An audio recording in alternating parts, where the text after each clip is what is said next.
हमें प्रॉब्लम दी गई ना, ये एक परसेंटेज बेस्ड प्रॉब्लम है। इस प्रॉब्लम में बताया जा रहा है कि एक ऑफिसर है जिसकी सैलरी 20% बढ़ा दी गई। याद रखिएगा, बोल रहा है कि एक ऑफिसर है जिसकी सैलरी 20% बढ़ा दी गई। तो पूछ रहा है कि कितना परसेंटेज कम करे ताकि उसे उसकी ओरिजिनल सैलरी ही मिले। तो ये सोचने वाली बात है, करे कैसे? तो देखिए, यहाँ पे हम मान लेते हैं या लेट कर लेते हैं कि जो उसकी ओरिजिनल सैलरी पहले रही होगी, ठीक ना? वो कितनी रहेगी? 100 रुपए। तो पहले उसका 100 रुपए रहा होगा, ठीक ना? बाद में 20% बढ़ गया। अब सोचेंगे अगर 20% बढ़ाते तो 100 का 20% कितना मिलेगा? 120 रुपए मिलेगा।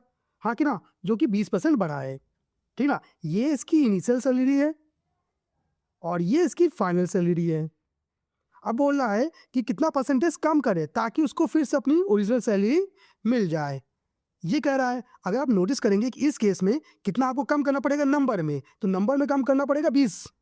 हाँ कि ना? 120 और 100, तो कम कितना करना पड़ेगा? 20। तो 20 कम करना पड़ेगा, लेकिन 20 किसमें से कम करेंगे? हमें पता चल गया 20 कम करना पड़ेगा। ये तो पैसे मतलब नॉर्मल नंबर में है, लेकिन परसेंटेज को निकालना है।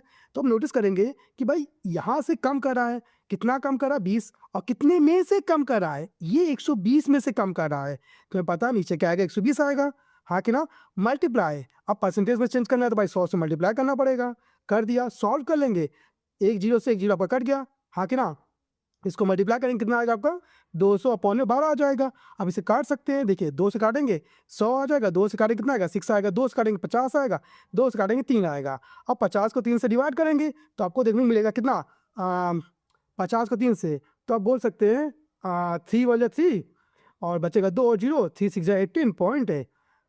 अब 18 है 20, तो भाई 6 ही आएगा, तो 16.66%।